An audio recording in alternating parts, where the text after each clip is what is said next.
pembukaan Undang-Undang Dasar Negara Republik Indonesia tahun 1945 sudah jelas bahwasanya tujuan pemerintah negara Indonesia adalah melindungi segenap bangsa Indonesia dan seluruh tumpah darah Indonesia. Yang kedua, memajukan kesejahteraan umum.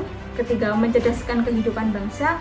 Dan yang keempat, yaitu ikut melaksanakan ketertiban dunia. Selain dalam pembukaan Undang-Undang Dasar Negara Republik Indonesia tahun 1945 itu juga terdapat dalam Dasar Negara Pancasila, yaitu sila yang kelima yang berbunyi keadilan sosial bagi seluruh rakyat Indonesia. Dari dua landasan tersebut, semestinya dapat kita jadikan sebagai salah satu pandangan hidup bangsa dalam mengelola sumber daya manusia dan sumber daya alam di negara Indonesia. Untuk apa? Untuk mewujudkan kemakmuran bangsa Indonesia itu sendiri. Sudah menjadi hal yang biasa bahwasanya Indonesia dikenal dengan beribu kekayaan alam yang dimilikinya. Salah satunya yaitu penghasil nikel terbesar nomor 1 di dunia. Hal ini bersumber dari laporan Badan Survei Geologi Amerika Serikat atau USGS, yaitu Indonesia adalah produsen nikel terbesar di dunia pada tahun 2022. Menurut Kementerian Energi dan Sumber Daya Mineral atau ESDM, Indonesia memiliki luas tambang nikel seluas 520.877,07 hektar yang tercatat pada tahun 2022 dan tersebar di berbagai provinsi Indonesia bagian tengah dan timur.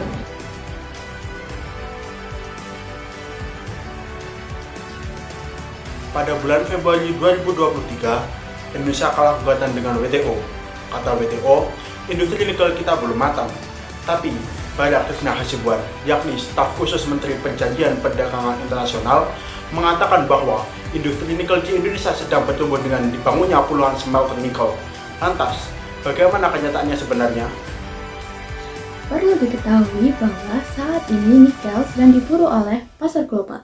Hal ini dikarenakan nikel merupakan bahan utama untuk membuat baterai kendaraan listrik.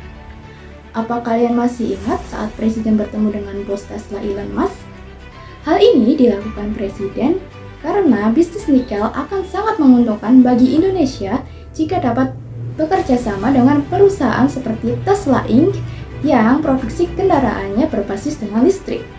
Dilansir dari laman resmi Kementerian Koordinator Bidang Perekonomian Indonesia, kebijakan hilirisasi industri nikel dilakukan agar Indonesia dapat bertahan di tengah ketidakpastian ekonomi global. Hal ini diperingatkan oleh Presiden Jokowi sebagai akibat dari pandemi COVID-19 dan perang Rusia-Ukraina. Maka dari itu, ekonomi dalam negeri harus dikuatkan. Salah satu caranya adalah dengan hilirisasi industri nikel. Ini dikarenakan Indonesia memiliki cadangan nikel terbanyak di dunia, yaitu sebesar 21 juta ton atau setara dengan 20% cadangan nikel di dunia. Dan kabar bahagianya, melalui kebijakan hilirisasi nikel ini, nilai ekspor nikel Indonesia semakin meningkat. Berikut adalah grafik perkembangan ekspor nikel di Indonesia dari tahun 2017 sampai 2022. Oleh karena itu, program hilirisasi industri nikel ini terus digenjot pemerintah. Dibuktikan bahwa sudah ada 43 pabrik pengolahan nikel di Indonesia saat ini. Salah satu pabrik pengolahan biji nikel atau smelter di Indonesia yakni PT GNI yang bertempat di Morowali Utara, Sulawesi Tengah. PT GNI ini merupakan perusahaan baja milik Cina yakni Jiangsu Delong Nickel Industry Co. Ltd.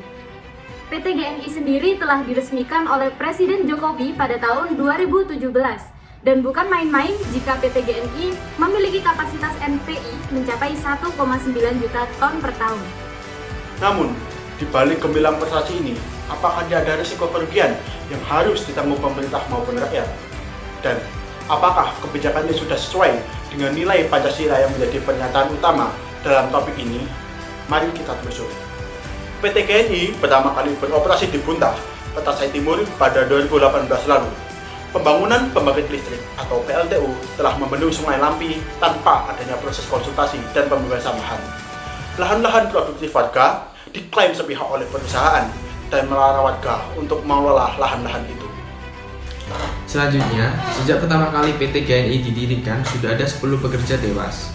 Pada 8 Juni 2020, korban inisial HR meninggal karena tertimbun longsor. Pada bulan Mei dan Juni 2022, terjadi peristiwa bunuh diri antara dua TKA Cina. Tak hanya itu, pencemaran yang sudah dilakukan oleh PT HNI juga sudah sangat mengganggu warga. Polusi debu menyebabkan warga mengalami sesak nafas dan terinfeksi ISPA. Smelter nikel lain juga telah banyak melakukan pencemaran lingkungan. Eksploitasi sumber air, banjir lumpur akibat tanah galian mengandung biji nikel, kapal pengangkut nikel yang merusak lahan budidaya warga, perluasan deforestasi, hingga pencemaran laut telah dilakukan oleh banyak smelter nikel.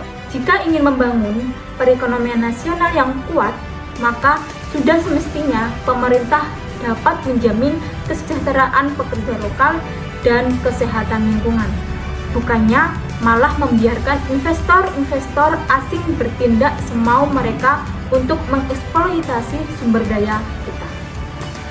Dapat kita simpulkan bahwa meskipun kebijakan ini cukup berhasil untuk meningkatkan kualitas dan nilai nikel Indonesia, namun tetap saja banyak kerugian yang kita dapatkan dari kelonggaran regulasi dalam pengelolaan industri ini.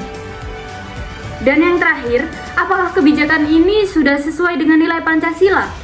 Kenyamanan penduduk lokal yang terganggu, keselamatan pekerja yang minim, bahkan pencemaran lingkungan. Apakah ketahanan ekonomi nasional harus dilakukan dengan cara-cara seperti ini? Jika iya, apakah itu dapat dikatakan sebagai sebuah keadilan sesuai dengan bunyi Pancasila kelima dan tujuan pemerintah negara Indonesia?